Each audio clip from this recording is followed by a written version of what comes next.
எங்கும் இருப்பான் இந்த ஏகாந்த மூர். மிஸ்டர் மது, இந்த கேஸ்ல நீங்க ஏதாவது சொல்ல வேண்டியிருக்க? Nothing sir. ஆனா அந்த குற்றத்தை நான் தான் செஞ்சேன்னு அந்த பொண்ணு வயர்ல வைங்க. ஏம்மா, அவர் கையை பிடிச்சு எடுத்தாரா? அவ்வளவு தைரியம் அவருக்கு எங்க இருக்கு சார்? உன்னை மானபகம் செய்ய பார்த்தாரா? நானே அவர் ஏதாவது ஒரு போஸ்ட்ல முத்தம் கொடுக்கணும்னு நினைச்சேன். ஆனா அவர் மானபங்கம் செய்யல.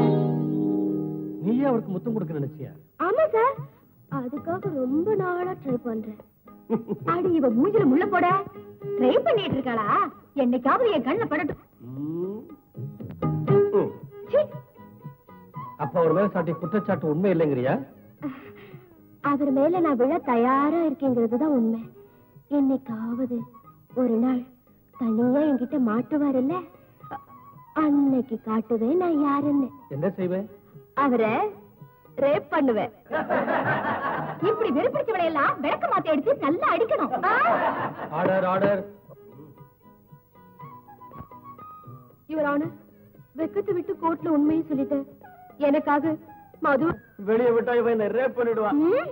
என் கற்பை காப்பாத்துக்கு யுவர் ஆனர். இந்த பெண்ணை ஆசிர வைத்தியசாலையில் சேர்த்து விடும்படி கூறி இது மாதிரி பொய் கேசுகளின் மேல் போட வேண்டாம் என்று நாகலிங்கம் பிள்ளை அவர்களை எச்சரிக்கை செய்கிறேன். மதுவை நிரபராதி என்று முடிவு செய்து இந்த கேஸை தள்ளுபடி செய்கிறேன். நாகலிங்கம், ஹோம் மினிஸ்டர் ஆகலாம்னு கனவு கண்டுகிட்டு இருக்கீங்க. ஆனா உங்க ஹோமியும் ஒழுங்கு பண்ணிக்கலையே.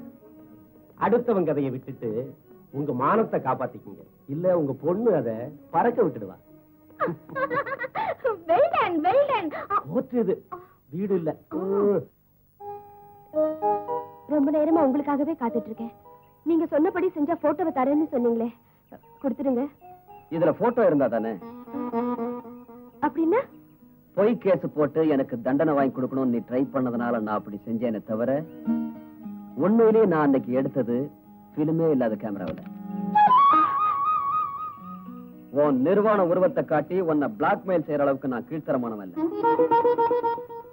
உன் போட்டோவை வித்து பணம் சம்பாதிக்கிற அளவுக்கு தரம் குறைஞ்சவனும் அல்ல.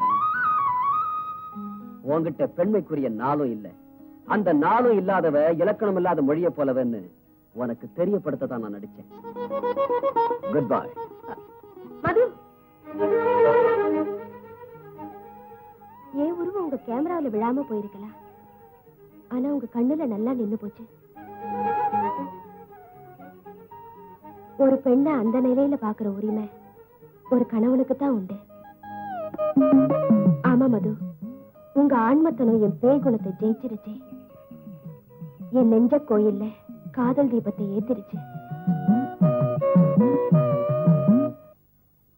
மற்றும் பத்தினி பெண்கள் தன் கணவன்மாரை தாகினி மோகினி டாகினி பிசாசுகளிடமிருந்து எப்படி காப்பாற்றிக் கொள்ள வேண்டும் என்றால் தலையணை கீழே விளக்கு மாத்தையும் மெத்தை கீழே பழைய செருப்பு முதலா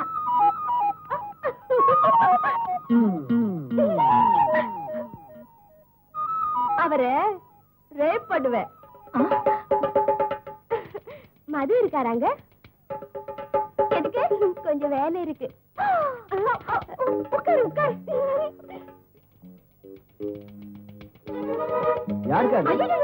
காமினி மோகினி லங்கினி சங்கினி அத்தனை பேர் ஒண்ணா வந்திருக்காங்களா? ஒருத்திதான் வந்திருக்காடா.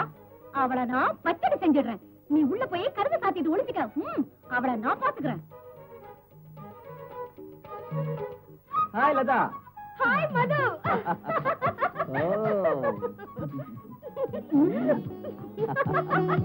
அடியே மோகினி, விடு என் தப்பிய.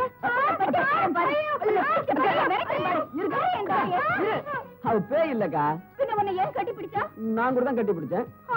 ஐயோ, உன்னை கோர்ட்ல என்னென்னமோ சொன்னாலடா. அதெல்லாம் உங்க தம்பி சொல்லி கொடுத்த சமாச்சாரங்க. அவர் கோர்ட்ல அழ சொன்னாரு, அழுதுட்டேன். சிரிக்க சொன்னாரு, சிரிச்சிட்டேன். எதுக்கு? சிரிச்சா சரிதிடுவாரே சொன்னானா? சொன்னாருங்க. உன் கைய கூட கை மேல கை போடுறேன்னாருங்க. போட்டானா? போட்டாருங்க. நீங்க ஒத்துக்கிட்டா 3 முடிச்சு கூட போடுறேன்னாருங்க. சரிதான், கொஞ்சம் விட்டா 3 குழந்தையும் நாங்க 2 பேரும் அப்படியே ஜாலியா பீச்சுக்கு போங்க. பாருங்க, பாரத தேசம் பத்தினிகளுக்கு பிறந்த வீடு. அந்த பேரை கெடுத்துறாதீங்க. என் புருஷன் வர நேரமாச்சு. முருங்கைக்காய் பச்சடி செய்யணும்.